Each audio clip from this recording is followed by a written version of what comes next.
I get clients a lot who do a lot of good work in therapy, and they are starting to see changes in themselves and their spouse, and everybody is feeling hopeful.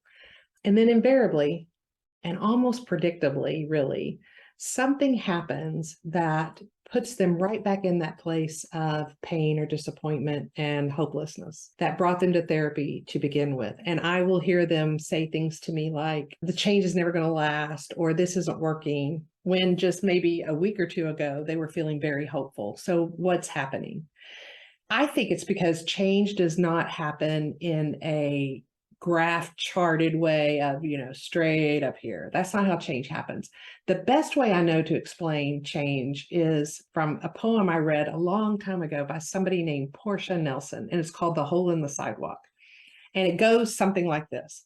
I'm going out for a walk one day, the sky's blue, sun's shining, all of a sudden it's really dark. I've fallen into a hole. How did I get here? It's not my fault. Don't know how to get out, but somehow I get out and I go on my way. And the next day, I know there's a hole there. I try really hard to avoid it, but I end up sliding into the hole anyway, and I'm back right where I was yesterday. I get out and I say, I'm never going to do that again. The next day I go out and I know that hole is there. I know exactly where it is, and I'm going to do everything I can to get around it. And I do.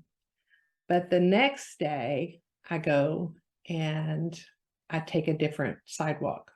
I know there's a hole there. I take a different way. And that's kind of how change happens. It's not a one and done. It's a process. And if you don't have grace for each other in the process, you'll never get to the finish line because you'll give up.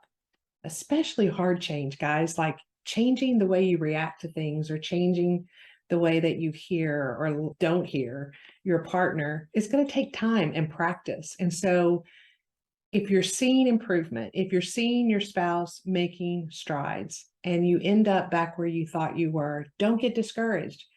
Remember, it's just another hole in the sidewalk. Get yourself out of the hole and keep on trucking. That's how change occurs. Hope that helps.